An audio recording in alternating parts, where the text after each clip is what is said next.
Hi, everyone, and welcome to the Keyboard Chronicles, a podcast for keyboard players of the gigging variety. I'm your host, David Holloway, and it's great as always to be here with you.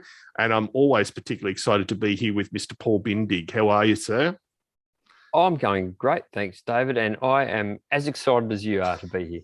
Oh, it's a mutual love fest as always. Isn't it nice? Sure. So this episode, we're excited to speak to Mr. Christopher Norton, or Chris Norton, who has had an amazing career.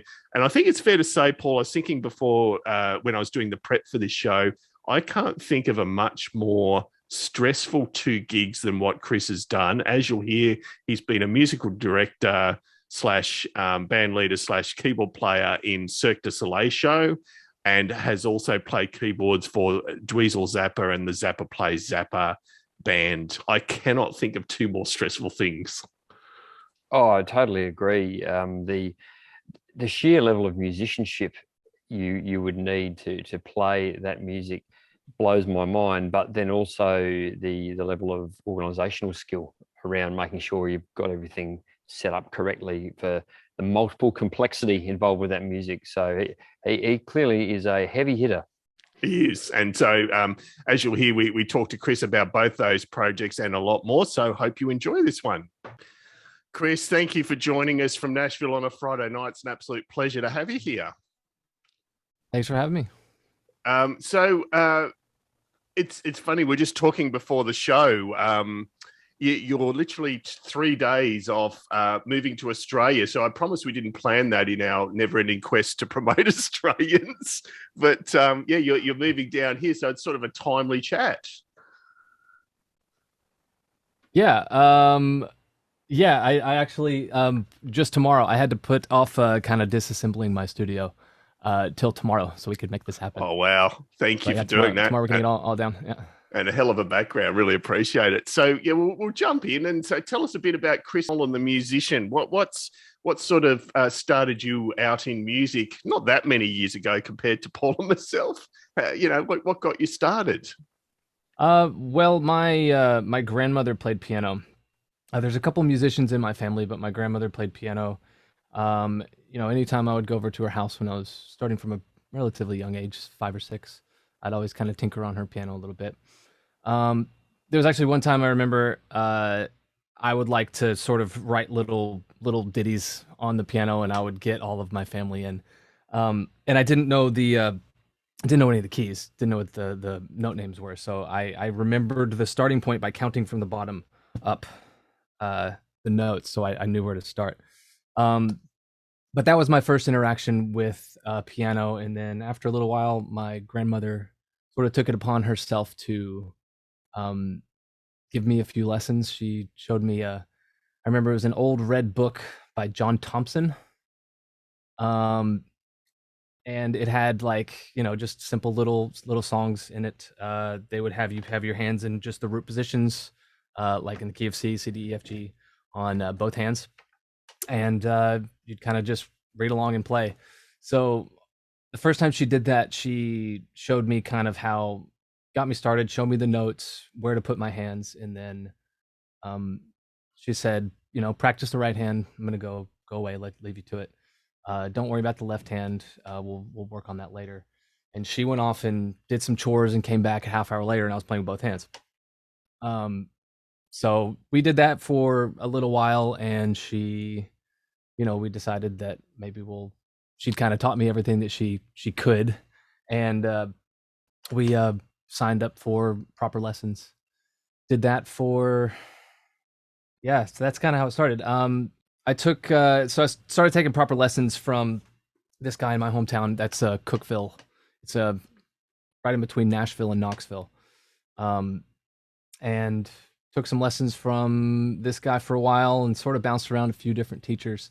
Being from a small town, I didn't really have access to the kind of teaching that I was really looking for.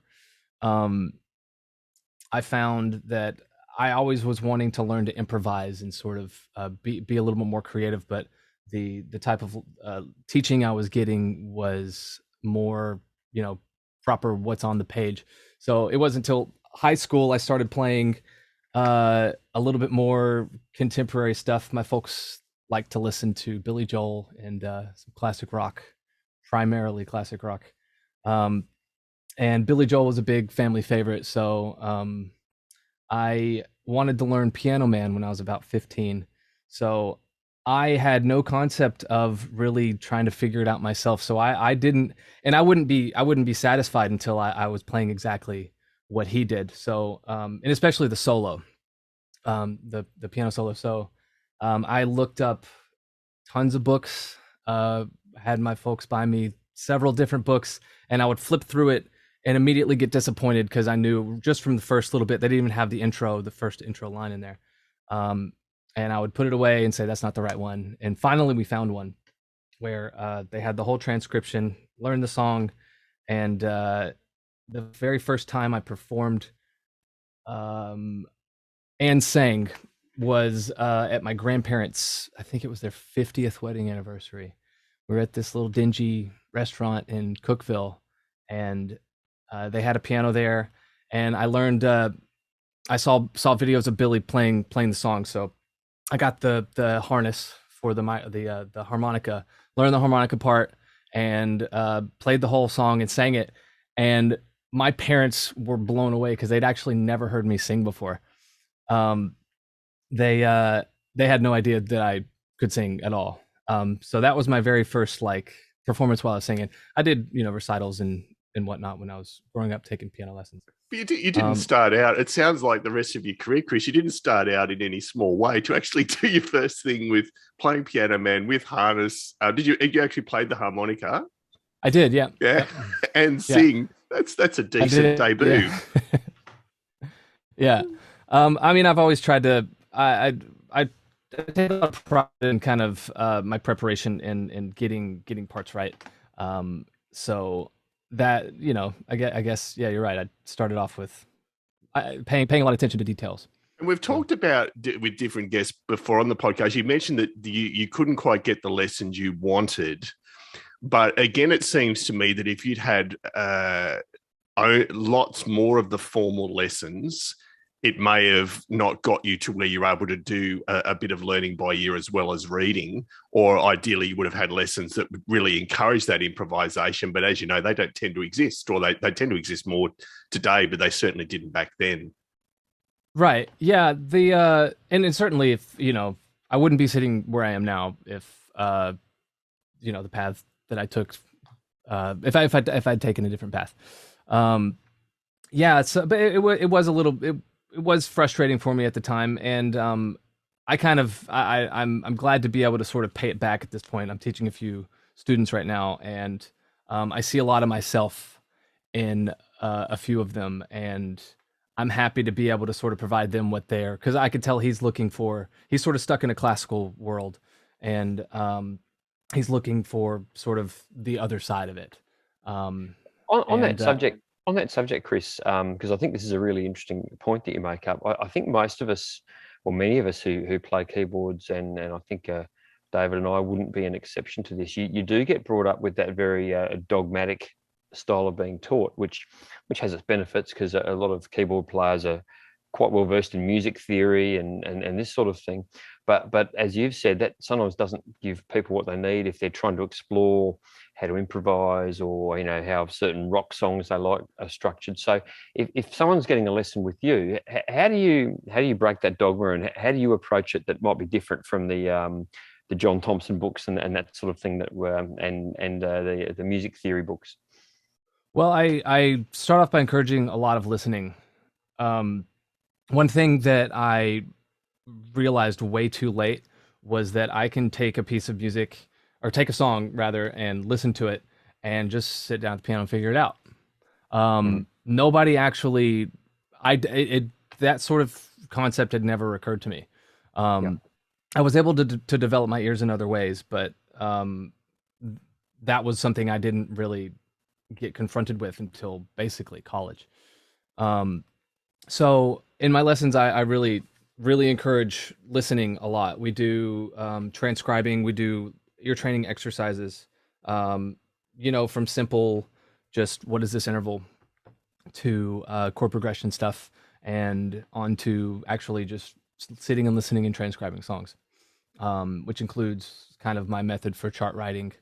Um, and yeah, so also getting into just improvising and, you know, trying to break it down to a point where it's not terrifying. Because a lot of people, myself included, when I was younger, when you're used to just reading notes off the page and learning stuff that's written strictly, the concept of improvising is terrifying. So I try to break it down to where it's a little bit easier and more digestible, so they can, you know, be a lot more successful. Yeah, great. Yeah, great response. And I'm just wondering if you do Zoom lessons, Chris. I might be interested. I do. Yeah. There you go. All right, we may have to talk. Actually, I'm down to 2 students right now, but they both of them are in other parts of the country. One's in New Jersey, the other one's in Knoxville. There you go. No, nice. And so how did you go from that, Chris, to actually doing this as a pretty much full-time career? Well, in Tennessee, there's a lot of, well, I guess they probably have to exist everywhere, but I kind of discovered talent shows. I love performing. There were school talent shows, started with that. And that's where I actually sang and played for the first time, in front of, like, just me and the piano in front of a group of people, other than the performing for my grandparents. So I started seeking out just little talent shows, little bits of ways to perform. And I ended up, I was actually really kind of successful with them. I took Piano Man and played that. That was kind of my piece. And I took that, and when I was 18 years old, I played in this competition called it's the Mid-South Fair in Memphis, and it's a pretty big, I mean, for Tennessee, it's a pretty big deal. They have people come in from all over the state, and I ended up taking first place for that competition, and the grand prize was $3,000, and they flew me out to LA to play for a bunch of producers. So it was great, and that kind of sort of gave my parents the confidence that, you know, I can sort of be okay in the industry, I guess. So after that, I looked into a few different options for college, and I settled on. I actually didn't go straight into music. I started out in college playing. As an engineering major. I had a fascination with roller coasters, so I wanted to build roller coasters. Went into civil engineering at Tech in Cookeville. That lasted about maybe 3 weeks. Once I got into general chemistry and realized that that's what I was going to have to go through, I decided it wasn't really my thing. So at that time, I was a music minor, and it was a classical program, and my piano professor, wonderful lady, she offered me a full scholarship. I was telling her about my experience with the engineering program, and told her I was thinking of changing, and she said, I'll give you a full scholarship if I change to music. So I did that. Studied classical music for about a semester and a half, and then I transferred to a different school in Nashville to study more commercial stuff.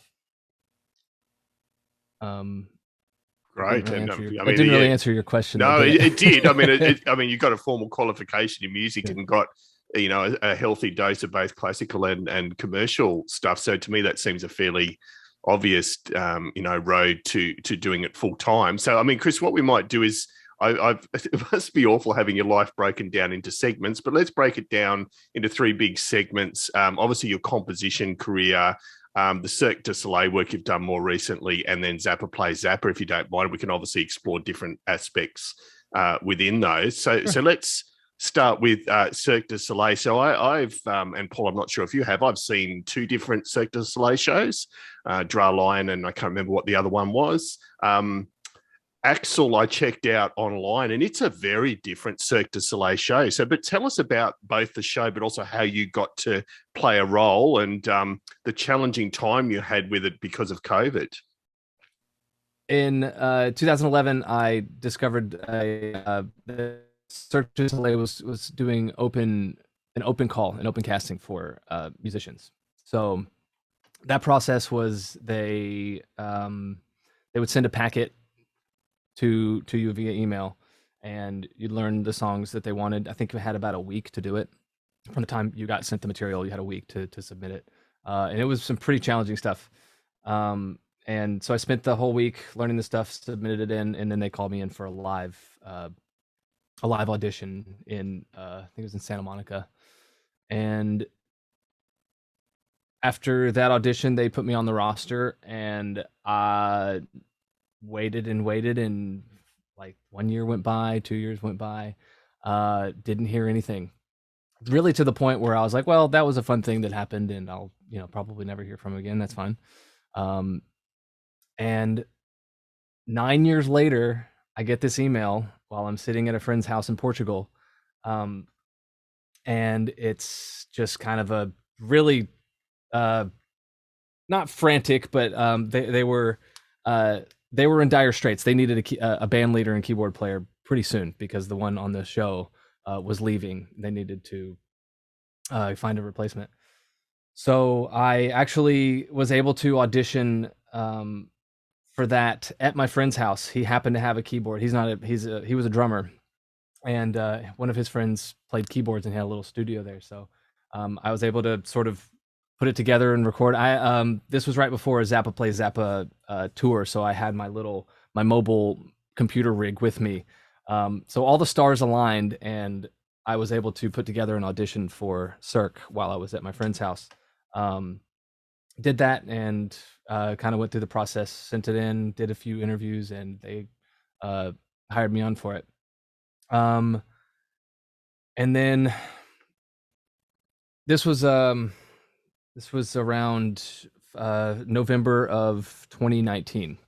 So I went straight from this friend's house to a tour in Europe with Zappa band, and they called me. So I was doing the interviews during that time, and right after the Zappa tour in Europe, I flew back to Los Angeles, repacked a bag, got on another plane, went straight to Montreal for integration, and 10 days later, I was on stage, band leading and playing the show. It was one of the I by far and away the most stressful time period of learning and cramming and preparing that I've ever done. My very first show that I sat in, I was actually supposed to be integrated a little bit slower, but the former keyboard player was supposed to be there, but he had some things that he had to get back to. So so I was left there. I band leaded the whole show, and it was 5,000 people at this arena in Montreal. Pretty daunting, but I made it through it, and no major train wrecks. And then we went on to do 9 weeks after that. So that's how that got started. And yeah, the show had the music. Yeah, is a lot different than in a lot of the other shows. I hadn't actually seen. I don't think I'd actually seen any full shows before I saw Axel. That was my first one. There you go. And I mean, what I've said in the intro to this show, Chris, is I can't imagine two more stressful gigs than being a musical director or band leader for Cirque du Soleil and playing in Zappa Plays Zappa. But sticking on Cirque du Soleil, I'm assuming it's incredibly tightly choreographed as far as the musical cues would not vary terribly from night to night, and that poses its own challenges. Yeah, it does. There's a few different sections where we're allowed to sort of breathe. The whole show was programmed into Ableton. So I had to my right, I had two computers that were running simultaneously, just the main rig, A rig, and then the backup B rig. that if there was anything that happened with the A rig, I'd reach over, hit a button, and it'd immediately switch over to the B computer. So yeah, everything was set to the grid. All we had click tracks, and even if something was wrong with a band member and if a guitar string breaks, if I need to, I can pull up a slider to fill in that missing part. So, but having said that, there's several sections where, in any given live show, especially a circus show, anything go wrong and you need to stretch a little bit. So for those moments where there's a soloist performer out on in our case, the ice, we have to leave them a little bit of room to stretch and count for any kind of errors they might make that might take a little bit longer. So the show would run into a loop point, and then whenever I get a visual cue or the cue from the stage manager, then I would count the band in, cue, and we'd move on to the next section. Chris, that sort of thing is obviously very hard to prepare for. Is that something that became more comfortable for you over time, or you mentioned it was quite stressful that first show, 5,000 people, the big arena in Montreal. Initially, I know these things are prepared and rehearsed very well, but those things like getting the right cues and the right visual cues and understanding that if a performer needs time, you need to spin things around for a while until you. Yeah, tell us about the process of learning that, and then how that potentially, hopefully, becomes a bit easier over time for you. Yes, it's tremendously difficult. It's one of those things. I actually didn't. I came into it and I was handed music, but it was a little bit out of date. So my preparation was prepare as many visual aids as I could. So I took all of the resources that they had, and by the point of the show, when I got there, the keyboard player and band leader was doing a lot of different things than what was on the music that I was handed. It just that the scores hadn't been quite updated yet. So my preparation was to make sure my notes were in order, and that I was able to follow it. There were several songs that I didn't even play for the first time until really I sat. And especially on the gear that was on stage. I was able to borrow a keyboard and take it to my hotel room to practice. But I didn't play on the rig on stage until my very first gig. And another fun story from that is right before I went on stage. Let me back up. Let me preface that with my first show. They were trying to find some ways to ease the pressure on me, so I wouldn't have to band lead the whole show.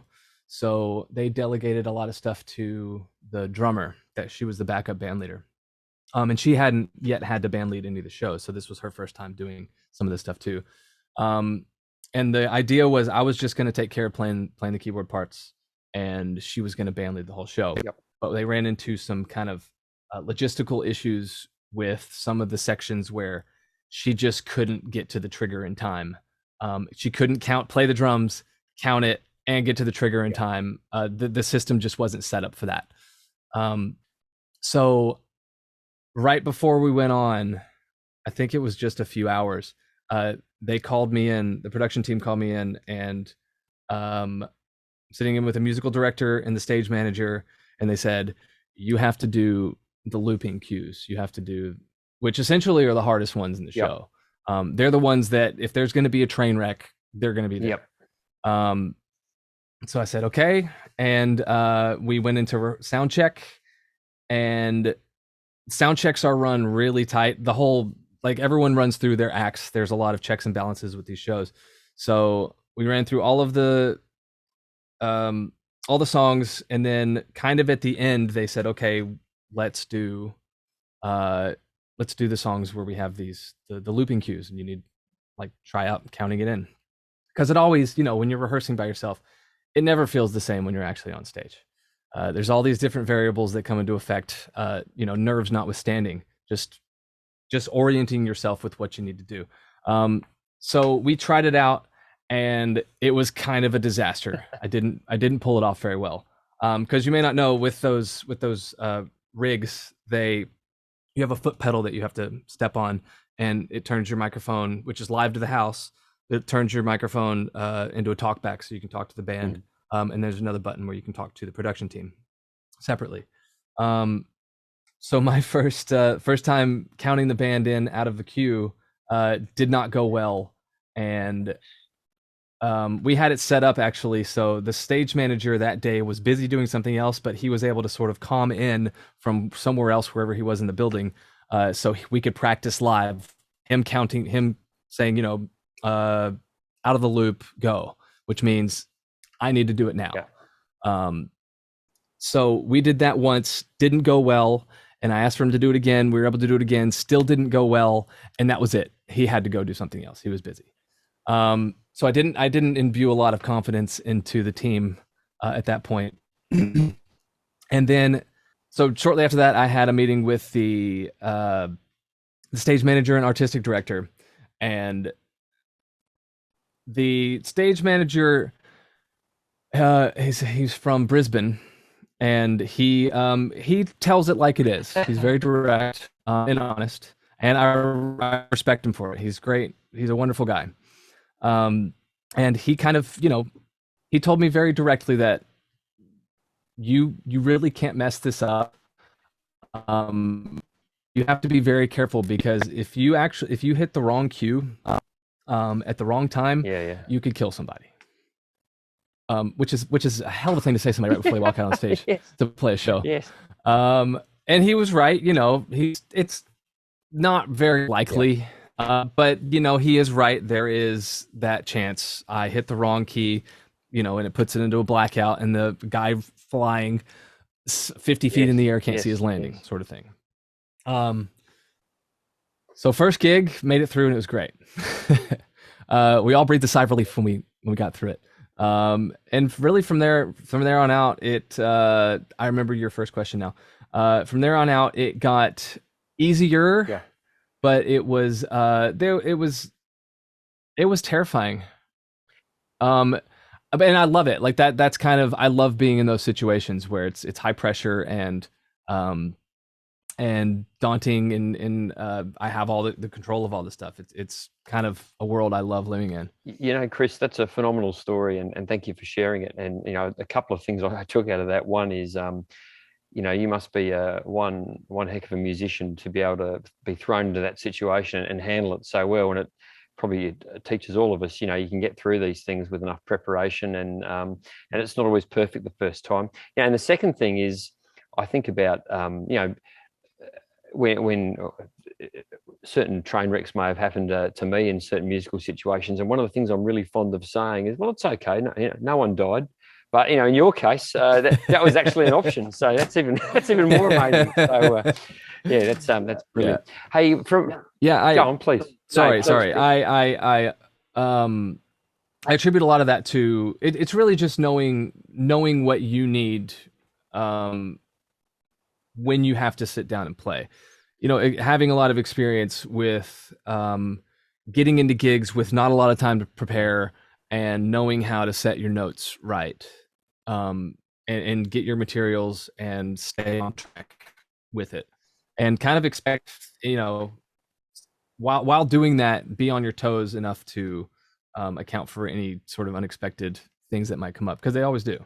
Yeah. Oh, no, an amazing story. And we always ask our guests, what's a piece of advice you'd give to other keyboard players. And I think already we've had a good piece there around preparation, knowing what you need to have ready and being prepared for if something does go wrong, how would I handle that? So moving from what I think is a very challenging scenario to another, is you spent some time, a good chunk of time, as a big part of the Zappa Plays Zappa band. Now, for our listeners and viewers who might not be 100% familiar with that, it's a Frank Zappa tribute, but it's more than that, because it's run by Frank Zappa's son, Dweezil.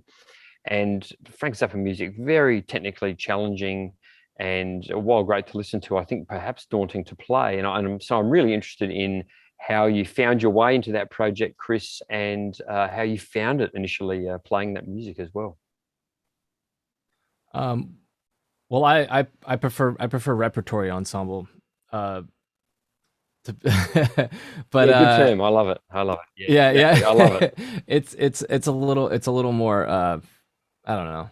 I think it's a little more accurate, calling it a repertory ensemble. We can Um, definitely do that. Yes. yeah, I mean, you're not wrong. It is. It's a tribute act, and Dweezil does I'm very we're all very proud with the work we did with that band. Um, and so I graduated from college in 2009, and I had very little knowledge of Frank Zappa up to that point. Um, to the point I think my first interaction with Zappa that I really remember was in the in my college's ensemble. I played in a rock ensemble at Belmont University, and the one of the songs that the teacher brought to us was "Peaches on Regalia." So that was my kind of first interaction with Frank. And I think I had an opinion of him, seeing sort of just little clips here and there, and hearing that he's a weirdo. It took me by surprise because Peaches is a great song. It's great musically and really really unexpected for me. So that was my first interaction. Thought that was great. Still didn't think much else about it. And then I started playing in a band with some guys who were really big Zappa fans. We were listening to Joe's Garage and other records driving to gigs, which was great. I thought they sounded good. But again, it's driving in a car isn't the most conducive listening experience, and sort of being introduced to, I think, something like Frank Zappa, you have to really sit and sort of engage with it.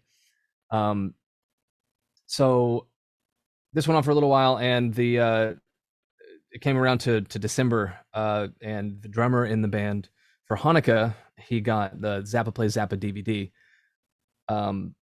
and we all sat around one night and watched it, and it kind of turned my world upside down.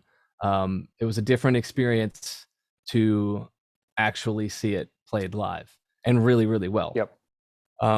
So from Dweezil's perspective, like his goal of introducing Frank Zappa music to a younger and wider audience, it worked. I was a shining example of it. It worked for me. So it was not long after that I did a little bit of research and discovered that their keyboard player that was on that DVD, and their original guy, Aaron, he'd left the band. And on a whim, I got on Google and typed in Zappa Plays Zappa audition keyboard players, and it took me straight to Dweezil's website where it said Zappa Plays Zappa to audition keyboard players. Wow. Yeah, so at the time he had a website set up to where and he was asking people to submit videos, which I think, I won't say it's the first time this has ever happened, but it was right around the time where this sort of thing was able to happen. I don't think there weren't a lot of video auditions for bands and other jobs happening really probably much before that. So I was kind of lucky to be at the forefront of being able to submit stuff online. So he had me learn, or for the audition, he had, I think it was 4 songs. One of them was Inca Roads. He wanted the intro to Eat That Question, Uncle Remus, and the Black Page. Yeah, right. All of them, particularly Inca Roads and the Black Page, very challenging stuff. And he gave me no material. We had to do, because there isn't anything, which I came to find out later. But I was given no notes and just had the recordings, and break it down, listen to it, and figure it out and learn it. So I made 4 videos for that, and as a bonus, I was really invested in getting this gig. It just seemed like a lot of fun, and honestly, just the audition process was great for me. But I got online and looked up the 2 hardest songs they had played. think it was in an interview. I saw an interview with Dweezil, and he said the two hardest songs that they'd ever played in that band were Inca Roads and a song called G-Spot Tornado. And just a little backstory on G-Spot Tornado for you guys if you've never heard this. Frank, it's on a record called Jazz from Hell, and Frank made that record with the synclavier in the 80s. I think it was 85 he put it out. So at some point, in the 80s, Frank was like, to hell with the bands. I'm gonna do this thing by myself and make all this music that nobody in the world could ever play. So the story was he made these songs impossible to play. And it actually allowed him to hear with perfect accuracy the things he heard in his head. And just as a cross reference, and Paul, please correct me if I've got this wrong. One of our previous guests, who I believe was Michael Whalen, is now in possession of those synclaviers and talks about sort of getting them from Zappa's family. Am I right, Paul? Yeah, I think that's right. Yeah, I think that's absolutely right. So it's fascinating you brought that up, Chris, because it's certainly an iconic part of his career. Yeah, I was able to. I didn't catch his name. I think it's Michael Whalen. Yeah, Michael Whalen. Michael Whalen. Okay. I'm not sure. When I first joined the band, skipping ahead a little bit here, but we heard at Frank's studio in Laurel Canyon, and several times I would go over there just to hang out with Joe Travers. We'd listen to stuff, and he pointed in just the room right next to him. He said, there's his synclavier right there. So that was really, really fun. But I guess, yeah, I'm not sure. A lot of that stuff got auctioned off when they got rid of the house. Sorry. So anyways, I'm just gonna have fun and make a video of me doing G-Spot Tornado. So I took this song, which is it's the whole thing sequenced. So I transcribed the whole drum part, transcribed the whole bass line, and all the aux parts and the second line that's in the song, and I sequenced it into Pro Tools, set it up with program changes, so I could just play the main line to the song. Dressed up like an idiot and made this really silly video with my friend, and so. Then I submitted that on the website, and I don't know for sure if that kind of made up Dweezil's mind, but it certainly helped. It certainly didn't hurt. Yeah. So yeah, that's and then after that, he once again he called me in for a live audition, went into the studio with the band, and did the live thing. And a couple hours later, he called me and asked me if I wanted to ride around on a tour bus. Fantastic. Yeah, absolutely fantastic. I think your point about dressing up like an idiot and maybe clowning around a bit on the video, I imagine that would have gone down well. Having heard interviews with Frank saying that the business of performing a certain way on stage is very important to him. He took the sense of not taking yourself too seriously, very seriously in his own performance ethos. And I imagine that's the same in Zappa Plays Zappa as well. Yeah, I suppose. Yeah, Dweezil always encouraged us to kind of be ourselves. Yep. We never had any kind of dress code. Anytime we had, he wanted us to be really honest and reflective of the recordings. But when it came time to improvising sections, we just did whatever we wanted. Yeah. And even we were allowed, he sometimes he'd raise an eyebrow at us, but we'd do some quirky stuff on stage, just to make it a little bit more fun, and do something a little bit different. It sounds like a great environment to work in, to be honest, Chris. Yeah, it was great. Yeah. Yeah. Now, if our research is right, I believe while you're in Zappa Plays Zappa, artists such as Chick Corea and Rachel Flowers guested with you. Is that correct? And what was that experience like? That's right. So I joined in 2010, and for our 2011 tour, we got when was it? It was later on in the year. we got put on the bill with Return to Forever. So they were coming back with, they didn't have Al Di Meola. It was Frank Gambale playing guitar, and they had John Luke Ponty playing violin on that tour. So we were on the support slot for those guys for about a month or 6 weeks or something. And yeah, that was great. I remember the first time I met Chick. I had actually just got hooked up with the Vintage Vibe guys, and had one of their pianos out for the first time on Zappa tour, and had it backstage just playing on it in headphones. And I, sent somebody come up and stand next to me, and I look up and there's Chick, sort of looking down, and he's like, "What is this thing?" So he asked about it, and we sat and chatted about the piano for a little while, told him where it came from, and he sat and played on it, said it was great, and that kind of started our thing. It was funny because a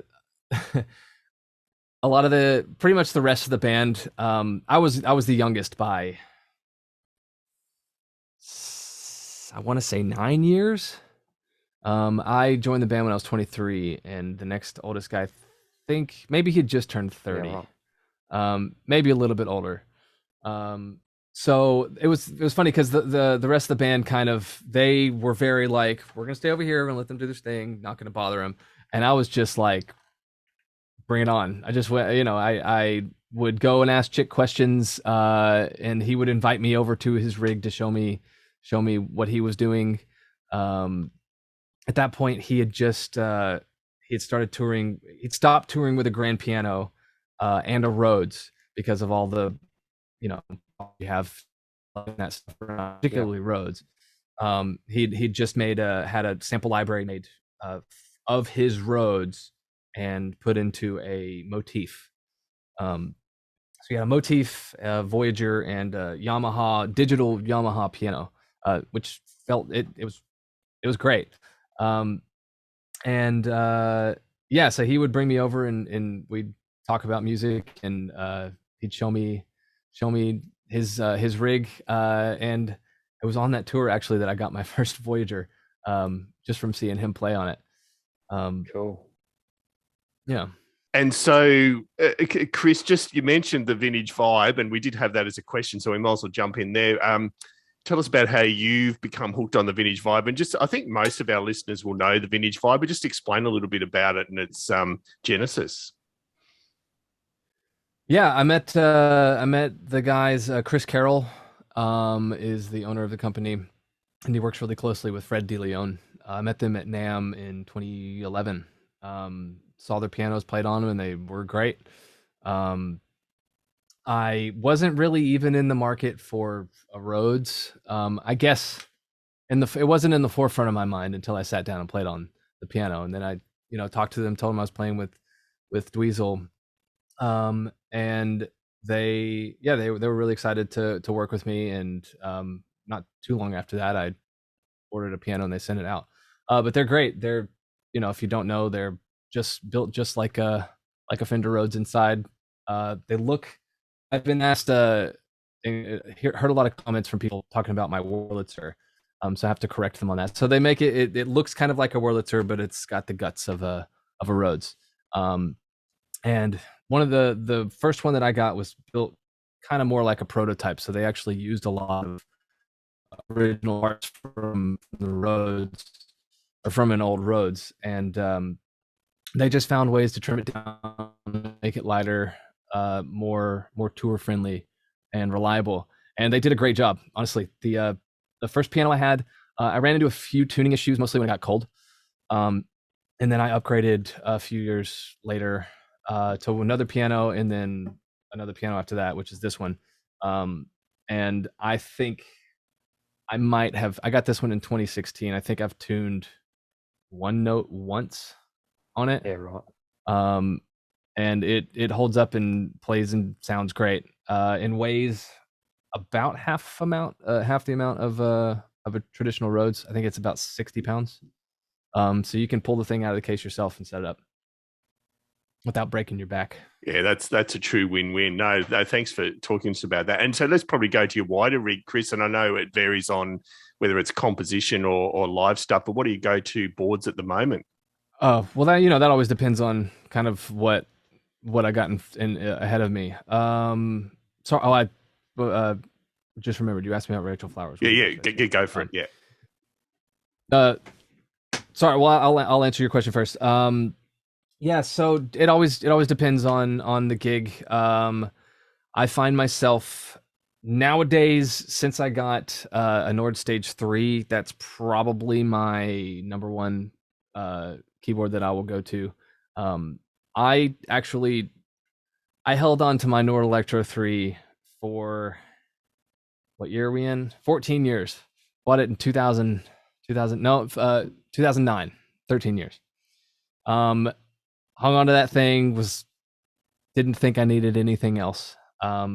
Mostly I just used it for organ and clav. And then I actually borrowed a friend's Nord Stage 3 for a gig, and once I discovered kind of what it could do, I didn't take me long to get one and sell my Electro 3. So that would be probably number one. But depending on if it's a bigger thing where setup is, I have more time to set up and prepare. I'll bring my computer rig with main stage and a controller. What else do I have? I haven't actually been able to gig with this thing yet, but I've got a Profit Rev 2. So I would bring that out for anything that's synth heavy. Yeah, no, great. I mean, yeah, you've got all the bases covered there, and I apologise, I sort of took us on a rig tangent, and I know you wanted to cover off Rachel Flowers as well. So tell us about what it was like working with her in the Zappa PLays Zappa context. Yeah, it was great. Right around that time, she was recording, or they were shooting a documentary about her. She's phenomenal. I didn't know anything about her. She kind of showed up. Dweezil talked about her and brought her in, and right from for people who don't know, she's blind, and she plays piano, guitar. I don't know if she plays drums, but she plays piano and guitar really well. And she came in, I think it was to a rehearsal, and she was going to play Inca Roads. Which I'm hesitating because I'm just remembering how I felt when I got that news that that's what she wanted to do. Because Inca Roads for me was, we talk about Cirque Du Soleil. That was a circus act for me on stage. I had that song set up in main stage with so many patch changes and sounds like muting and unmuting sounds. I think I had 3 different patches in main stage for that one song. With real quick, like finish one line and the next note, the next like 16th note needs to be a different sound. So I was worried about how we were going to actually pull it off. So we rehearsed a couple times. She played with us in Las Vegas, I think for the first time, and we rehearsed, and I had to sort of reconfigure what I was thinking about during that song and what parts I was going to cover. Because there was some stuff she just wouldn't be able to. So we just decided to have her focus on the 2 keyboards that were in the front, which was the Moog Voyager and the Vintage Vibe piano, and I was going to stay on the right, which was the controllers, the Nord. So I was able to. There was several times where I would have to like reach my foot, do a balancing act and reach my foot to like right at the, and not get in her way because she's playing, and just at the right time tap the pedal to change a patch or mute a sound. But just before we played the show at the sound check, she came in, felt around a little bit, got a feel, felt with her feet. I said, "Here's where my wah pedal is."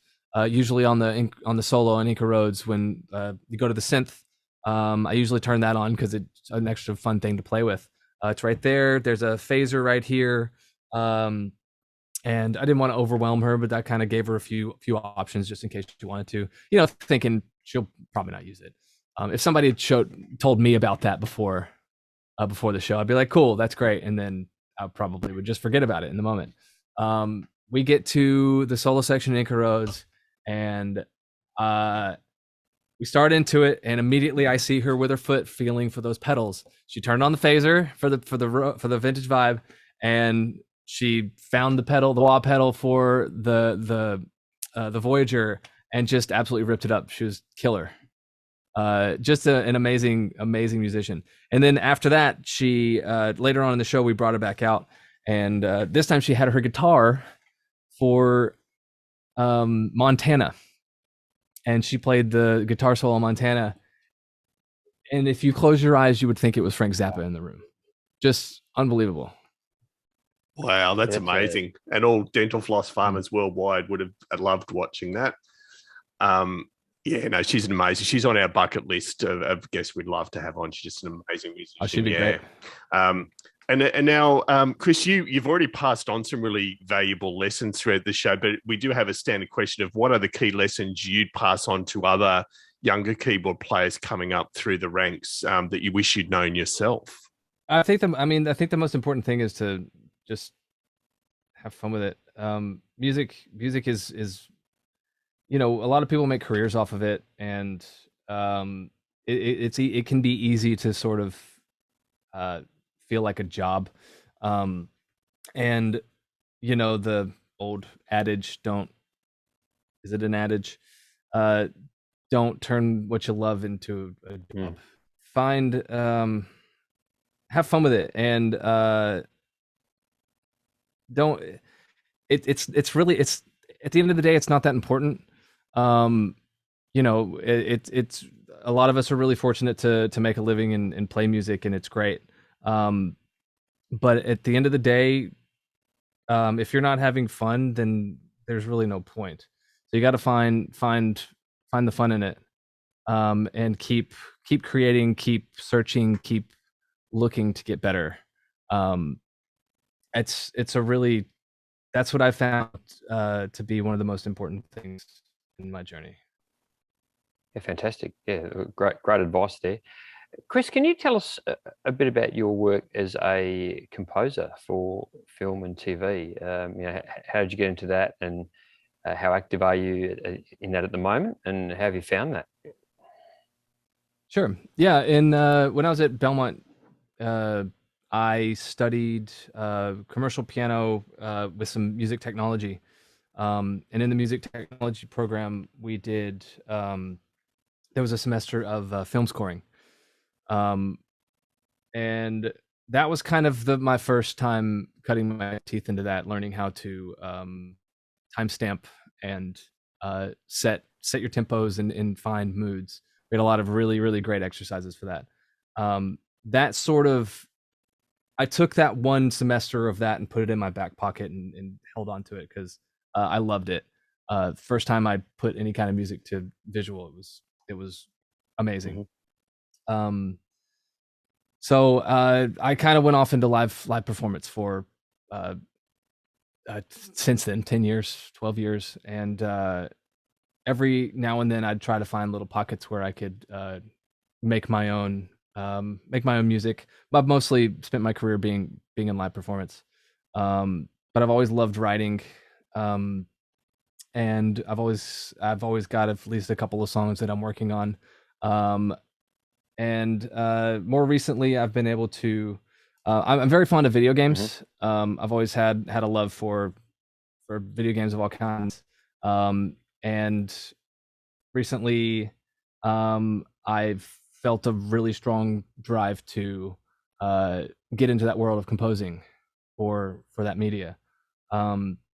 And fortunately for me, I met a really wonderful woman who also shares the same passion for video games. She doesn't play music, but she went into school for video game design. Right. She's currently studying right now. So working together on both ideas and sort of concepts for some games, and I'm composing all the music for it.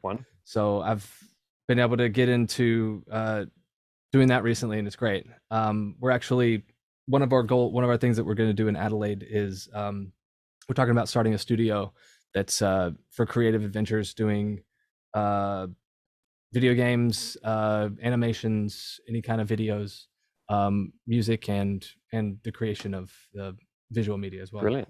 Yeah, excellent. No, that sounds great.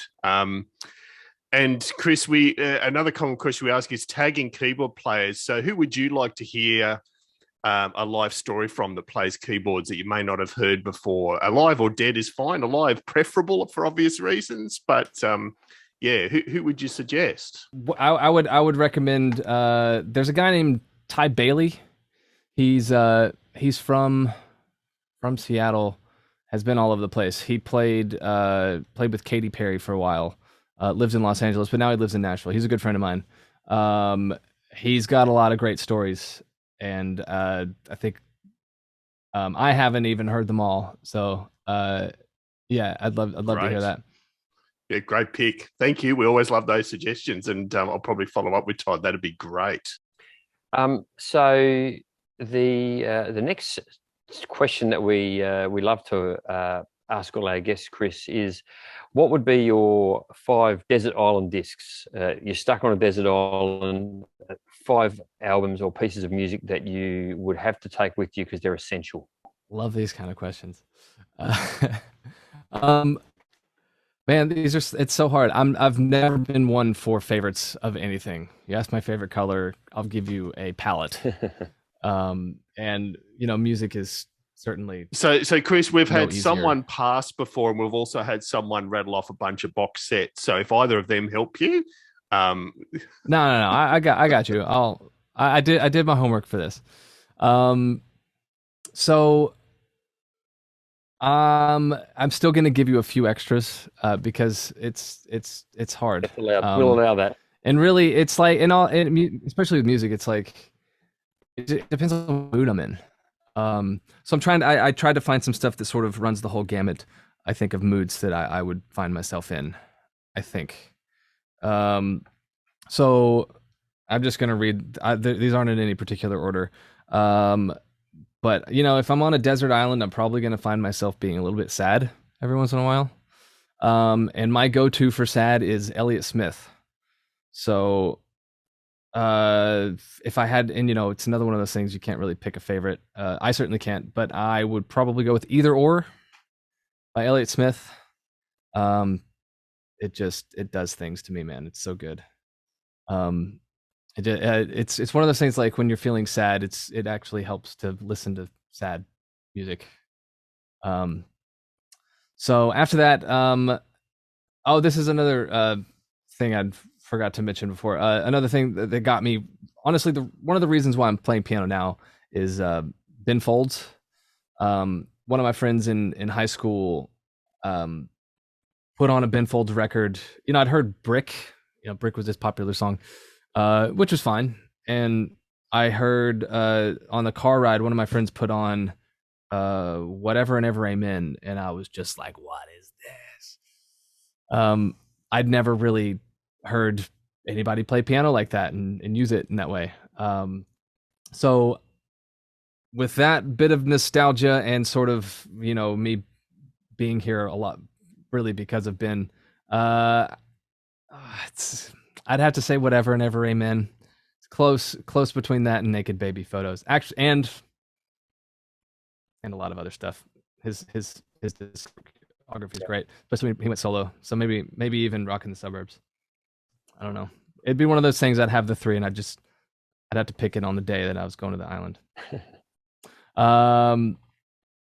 So after that,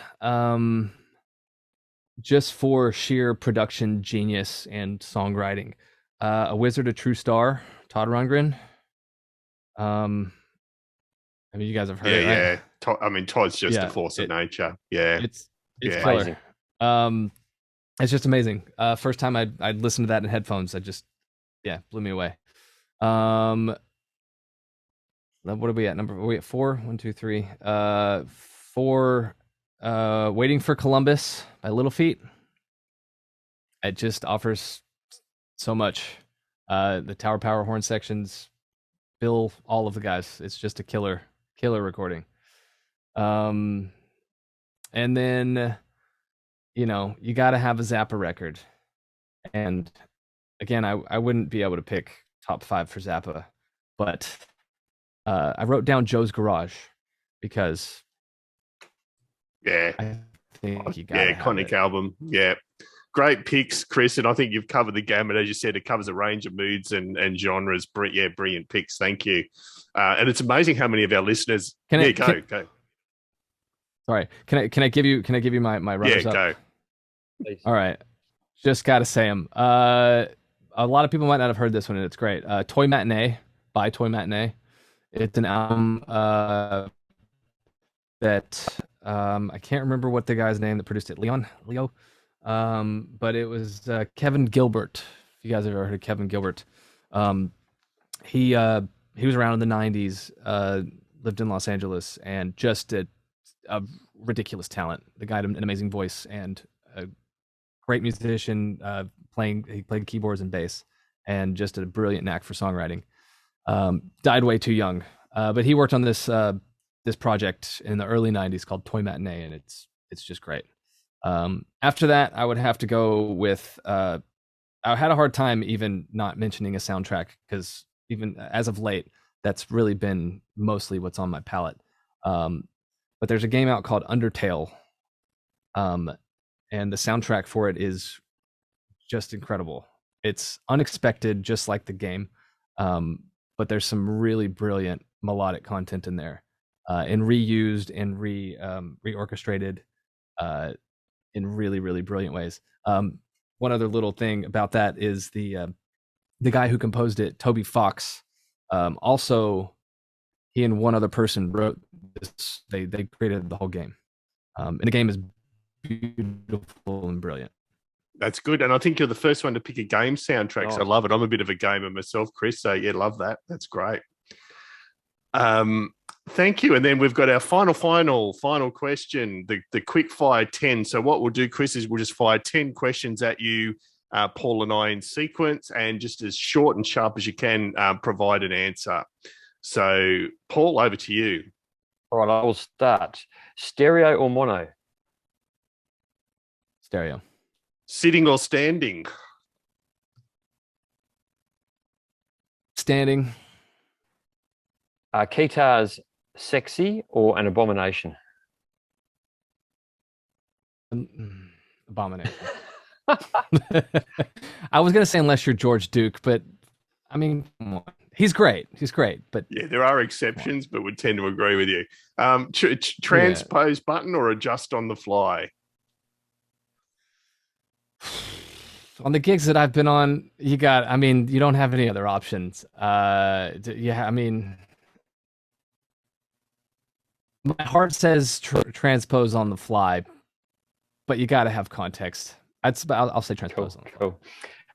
Cool. X stand or no? No stands. I hate stands. X stands. There you go. Last gig you attended as they're awful. Last gig you attended as an audience member. Oh, what did I just Colin Hay. Oh, well, that's a hell of played... a good one. Were you doing your research for the move to Australia, or? Very good. No, I wasn't. He just came. I think he's based in the US. Solo tour. He's stunning. Yeah. Anyway, sorry. Yeah. Yeah, my good friend plays saxophone with him. Yeah, no, absolute icon. Yeah, but he came through solo. Really, one of the best shows I've ever seen. Amazing. Well, mentioning Colin Hay, you just got bonus points with me and David anyway. So well done. Great job. Best thing about live gigs as a player? Connecting with people, audience and musicians. And worst thing about live gigs? Connecting with people. No, I'm just kidding. Worst thing about live gigs. I know it's supposed to be fast. Technical disasters. Cool. Name one thing that you would like to see invented that would make your life easier as a keyboard player. Good keyboard stand. Nice. Stands come up quite regularly, that question. I think we've all got some sort of responsibility to develop something. And And then last one, I think I know the answer to, Chris. Red keyboards, yes or no? Red keyboards, yes. Thank you, Chris. I know it's a bit of a superficial way to finish off, but I mean, you've had an amazing career with what I imagine are many more decades of substance to come. So I really appreciate you taking the time, particularly a few days out of moving countries. Can't thank you enough. And, hopefully we may run into you. There's only 14 people in Australia, isn't there, Paul? So we'll probably run into Chris. Well, our listeners don't know this, but Chris is actually moving to my hometown, and it's not the biggest place. So I did tell Chris prior to this interview that I'd be dropping around his joint to borrow a cup of sugar. So be very, very afraid, mate. You're welcome to come over anytime. So no, thank you, Chris, and we look forward to seeing what's to come. Really appreciate it. Well, what a gem Chris was doing that, a handful of hours before flying down to Australia. That was good, Paul.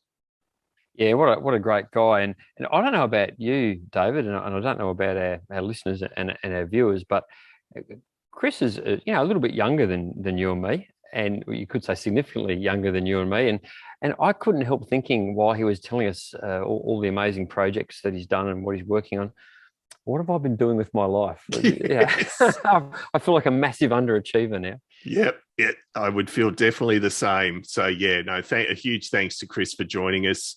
It's really appreciated. I just wanted to give a quick shout out, as always, to our gold and silver supporters. So we've got the Core Chrome Music Group on Facebook.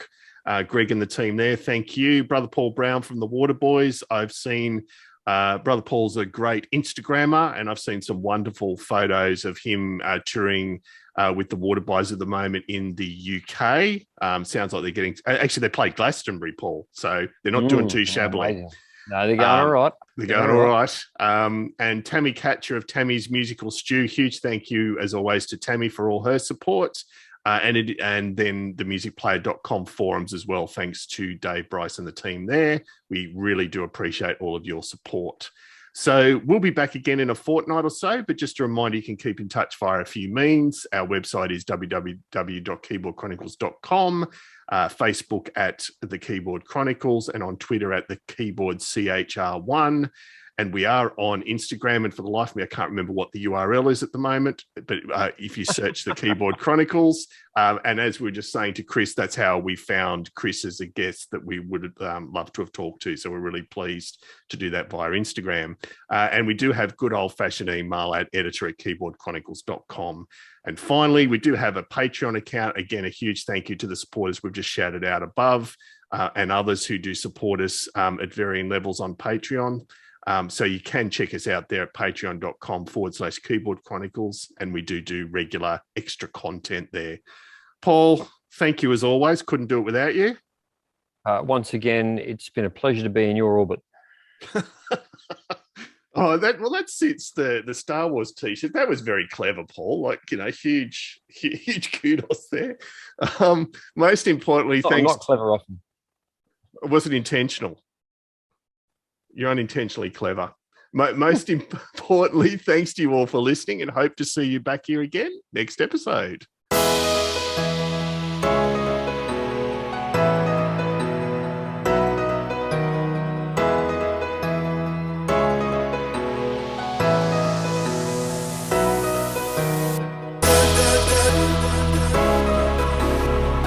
da, da.